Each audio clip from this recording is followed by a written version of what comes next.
Au Nigeria, 8 mois après l'enlèvement des 276 lycéennes à Chibok par Boko Haram, c'est le statu quo. Malgré l'indignation de la communauté internationale, plus de 200 lycéennes restent toujours captives.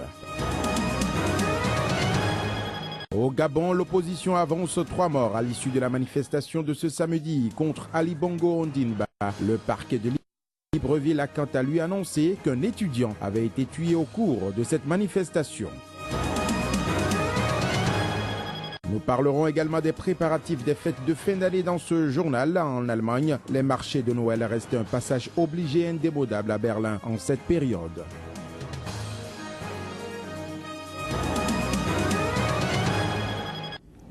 Tout le plaisir est pour moi de vous retrouver sur Sika. Mesdames et messieurs, bonjour. Nous sommes aujourd'hui le lundi 22 décembre. Nous démarrons ce journal par l'Égypte.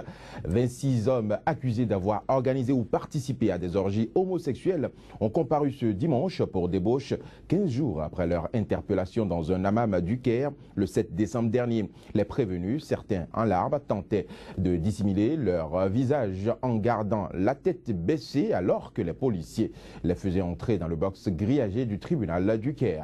Parmi les prévenus se trouvaient le propriétaire et 4 employés du hammam qui sont jugés pour administration d'un lieu de débauche et pour avoir incité et facilité la débauche d'autrui. Les 21 autres personnes sont accusées de débauche et d'attentat à la pudeur.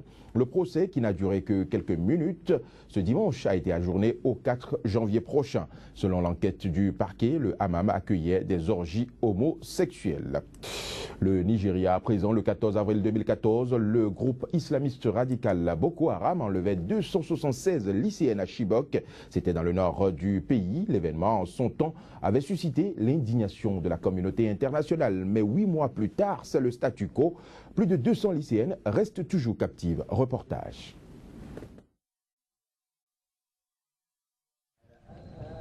C'était le 14 avril dernier. Le groupe islamiste Boko Haram prenait d'assaut l'internat de la ville de Chibok dans le nord du Nigeria. 276 lycéennes sont kidnappées. 8 mois après, 57 filles ont réussi à s'enfuir, mais le sort de 219 d'entre elles reste toujours inconnu. Dans une vidéo diffusée peu après l'enlèvement, le leader de Boko Haram, Abou Bakar Shekau, avait menacé de vendre les filles comme esclaves ou de les marier de force. Puis dans une autre vidéo diffusée en mai, on voit certaines d'entre elles forcées d'expliquer leur conversion à l'islam. Pour les militants de la campagne Bring Back Our Girls, l'attente est devenue trop longue.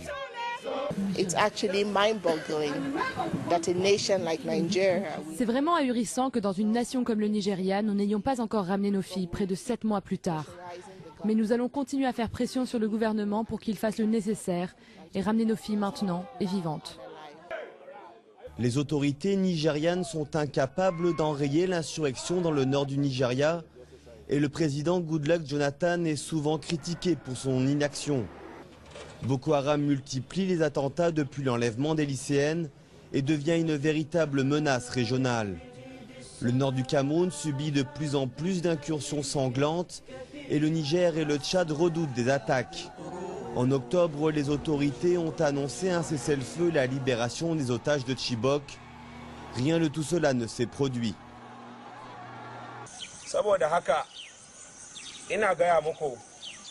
Je vous dis que nous n'avons pas conclu de cessez-le-feu avec quiconque. Nous voulons la bataille, frapper, tuer avec des armes à feu, car le goût du métal nous manque. L'enlèvement des lycéennes a suscité une vaste indignation internationale. Depuis quelques mois, la campagne de mobilisation affaiblit. Mais les lycéennes sont toujours retenues et les enlèvements se multiplient. Cette semaine, 185 personnes ont été enlevées dans un village proche de Chibok. Le Gabon à présent, 3 personnes tuées et plusieurs autres blessées. C'est le bilan enregistré à Libreville ce samedi selon l'opposition gabonaise à l'issue d'une manifestation contre le pouvoir du président Ali Bongo Ondimba. Le parquet de Libreville a quant à lui annoncé samedi soir qu'un étudiant avait été tué au cours de cette journée de manifestation. Mais il était impossible ce dimanche de confirmer de sources indépendantes le bilan avancé par l'opposition dans un communiqué. Rappelons que les heurts ont éclaté éclaté dans la capitale gabonaise ce samedi au cours d'une manifestation de l'opposition interdite par le ministère de l'Intérieur. Au moins une vingtaine de personnes avaient été interpellées. Reportage. Au moins une vingtaine de personnes ont été interpellées dans l'après-midi de ce samedi à Libreville. Les forces de l'ordre ont tiré des gaz lacrymogènes pour empêcher les manifestants de se rassembler au carrefour Rio, dans un quartier populaire de la capitale, où des cortèges de plusieurs centaines de manifestants ont afflué de chaque côté de la place. Un important dispositif sécuritaire était déployé avec des camions et des dizaines de policiers et de gendarmes bloquant les accès au carrefour, tandis qu'un hélicoptère survolait en permanence le lieu de la manifestation. En première ligne, pris dans les tirs de gaz lacrymogène, se trouvaient plusieurs ténors de l'opposition, dont l'ancien secrétaire général de l'Union africaine, Jean Ping, et le dernier premier ministre du défunt président, Omar Bongo Ondimba, Jean Eyegen Dong. On nous envoie des militaires, la police est en train de disperser les gens avec des bombes lacrymogènes. Ils tirent sur la population, ils ont même tiré sur les leaders, ce qui n'est pas tout à fait normal. Quand bien même quand les leaders sont au devant de la scène, on doit les laisser normalement passer avec la population. Vers 15 h, une forte pluie conjuguée à l'action des forces de l'ordre a dispersé le gros de la foule. Des heurts ont alors éclaté dans les bidonvilles adjacents, comme les Akébé, où des groupes ont érigé des barricades, brûlant des pneus et au moins une voiture. De grandes colonnes de fumée noire étaient toujours visibles dans le ciel en fin d'après-midi. Selon les autorités gabonaises, cette manifestation est illégale. Vendredi, le ministère gabonais de l'Intérieur avait annoncé que la manifestation était interdite afin d'éviter d'éventuels troubles à l'ordre public dans un communiqué lu à la télévision nationale. Après 20 ans de travail et 61 condamnations, le tribunal pénal international pour le Rwanda vient de fermer ses portes. Il passera sûrement la mai à la Cour pénale internationale. Pendant ce temps, les atrocités ayant marqué le génocide rwandais demeurent vives dans les esprits, notamment dans les mémoires de ceux qui ont consacré leur carrière professionnelle au TPIR. Reportage. Pendant 18 ans, Awinda Osusa a été la voix des tueurs, des victimes et des témoins du génocide rwandais. C'est ici, dans le tribunal pénal international pour le Rwanda, basé à Arusha en Tanzanie, qu'elle traduisait du français à l'anglais les horreurs d'un des génocides les plus tragiques de l'histoire. Mais avec la fermeture du tribunal, les voix continuent de résonner dans la tête d'Awinda.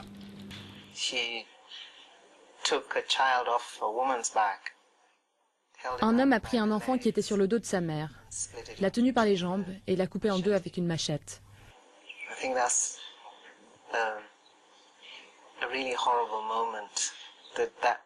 C'est un moment vraiment horrible dont je me souviendrai toujours. Il y a 20 ans, 800 000 Tutsis étaient massacrés par des Hutus. La communauté internationale, silencieuse au moment des faits, cherche alors à punir les architectes du génocide qui ont fui à l'étranger. Le tribunal pénal international pour le Rwanda est créé. En 2 décennies, il aura jugé 93 personnes, la plupart des dirigeants politiques et militaires au moment des violences. Un effort unanime pour une fois a été fait par le Concert des Nations pour mettre en place ces juridictions qui se sont attaquées à des crimes, pour les uns en Europe, aux portes de l'Europe occidentale, et pour les autres dans un lointain pays africain. Je crois que ça a été, dans le cadre de la justice internationale, un progrès considérable qui a été accompli. Une avancée, oui, mais il reste des progrès à faire. Le tribunal a été critiqué pour sa lenteur, son coût, le manque de mécanismes de réparation pour les victimes. Alors qu'il ferme ses portes à Arusha, la Cour pénale internationale à La Haye est désignée comme l'héritière. Bongani Majola, clerc au tribunal, aimerait voir ses ressources transférées à la CPI.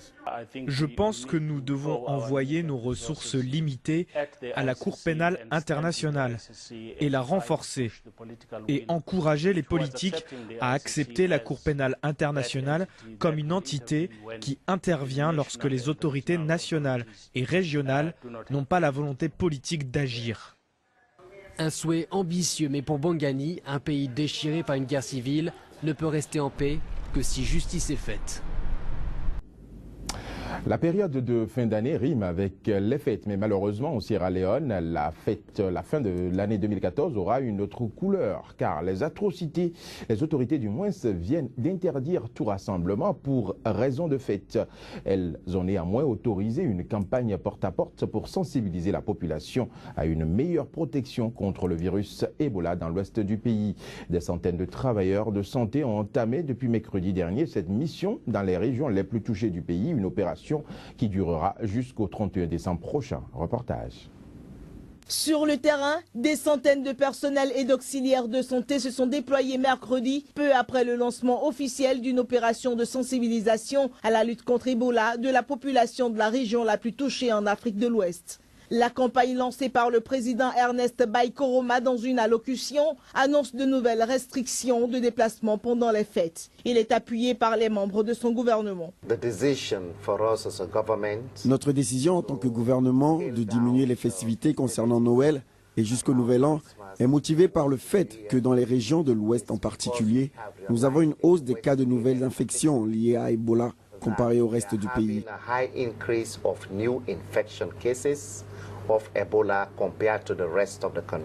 Bien que la Sierra Leone soit majoritairement musulmane, la période de Noël et du Nouvel An est privilégiée. Il s'agit d'une période d'importants mouvements populaires et de rassemblements sans distinction de religion. Mais il est indispensable, d'après Ernest Bai Koroma, d'avoir à l'esprit que le pays est en guerre contre un ennemi sournois qui continue de tuer. Les chrétiens qui se rendront à l'église pour la messe de Noël y seront autorisés, mais devront rentrer chez eux dès la fin de l'office et poursuivre les célébrations en famille. Ainsi, toute festivité serait interdite. One way we can break the chain of transmission is at the community level, so that l'une des façons de briser la chaîne de transmission se situe au niveau des communautés. Donc une fois que l'on aura fait cela, on pourrait réellement diminuer les chiffres, en particulier dans l'Ouest. C'est pourquoi le président a pensé que c'était nécessaire de décider que, pour célébrer Noël cette année, aller à l'église suffirait. Et après avoir été à l'église, nous souhaitons que tout le monde retourne chez soi pour la journée, afin que nous puissions voir l'impact qu'a Ebola sur nous tous, en tant que pays et en tant que famille, mais également au niveau des communautés.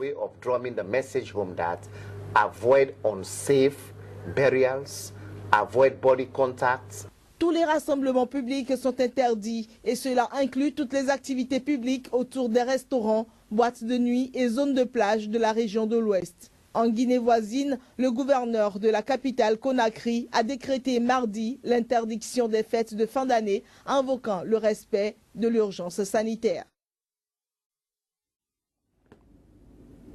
Si en Sierra Leone, les fêtes sont interdites sous d'autres cieux, notamment dans les grandes capitales du monde, les préparatifs vont bon train en Allemagne. Par exemple, les marchés de Noël restent un passage obligé indémodable à Berlin à l'approche des fêtes de fin d'année. Entre décors traditionnels et marchés revisités, il y en a pour tous les goûts. Reportage. Parmi les dizaines de marchés de Noël de Berlin, celui de Gendarmenmarkt est sans doute l'un des plus beaux. Créé en 2003, il compte de nombreux habitués. Certains n'hésitent pas à s'y rendre 2 fois par jour, comme Anya, venue avec quelques collègues. Nous travaillons au coin de la rue et nous nous accordons une petite pause vin chaud avant de reprendre le travail dans la bonne humeur. On déguste une saucisse grillée, on boit du vin chaud et on fait quelques emplettes. Ce marché de Noël est vraiment magnifique. Pralines, vin chaud et saucisses, nous sommes sur un marché de Noël très traditionnel. Un folklore qui attire aussi la clientèle internationale. Entre 50 et 60% des personnes qui fréquentent ce marché sont des touristes. Ils viennent du monde entier, on entend parler toutes les langues ici le week-end. Loin des sentiers battus, une offre plus alternative s'est aussi développée. Au marché de Noël de Neue Heimat, où des hangars désaffectés ont été reconvertis, le design et le fait main sont à l'honneur. Ici, on trouve plutôt un public jeune et branché qui ne veut pas acheter des choses produites en série. Des objets originaux, vendus dans un décor brut et sur fond de musique électro, un concept qui plaît. Les vieux marchés de Noël sont un peu trop traditionnels et souvent bondés. Ici, ce qu'il me plaît, c'est que l'art contemporain est associé à la tradition de Noël. Classique ou alternatif, le marché de Noël reste une bonne option pour tous les retardataires en quête de cadeaux, même les plus excentriques. Parlons toujours des fêtes de fin d'année. Noël rime avec cadeaux. Entre autres cadeaux souvent offerts, nous avons les écharpes, les montres ou encore les parfums. Toujours est-il qu'il est difficile de trouver des idées de cadeaux qui puissent plaire à tous les coups en cette période. Alors que les magasins s'attendent au dernier rush avant Noël, quel est le pire cadeau que vous n'avez jamais reçu? C'est la question que nos confrères de l'AFP ont posée à quelques Parisiens. Voici leur réponse. J'ai eu droit l'année dernière à un petit pull en jacquard, turquoise, bleu, enfin un petit chamarré turquoise bleu, mais pas forcément du meilleur goût. Pas le jacquard dans sa meilleure année.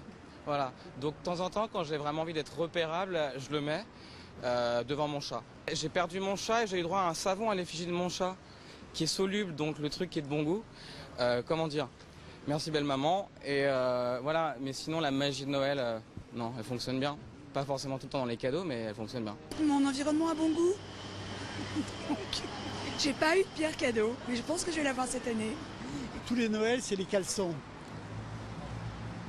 Vous avez toute une collection? Ah, j'en ai beaucoup, oui. Des grands, des petits, des... Une espèce de parure de bureau, un truc pour faire bien, comme sur les beaux bureaux. Vous voyez un peu, avec l'ouvre-enveloppe, tout, mais sauf que c'était totalement inutile et pas beau. Un vieux parfum pourri. C'était il y a des années. Mais vraiment le parfum le plus pourri du monde, quoi. C'était. Mais bon, ouais, je crois que c'est le pire. Voilà, c'est sur cette bonne ambiance que je vous remercie de nous avoir suivis, madame, monsieur. C'était l'information matinale sur Sika TV. Le programme se poursuit sur www.sikatv.info.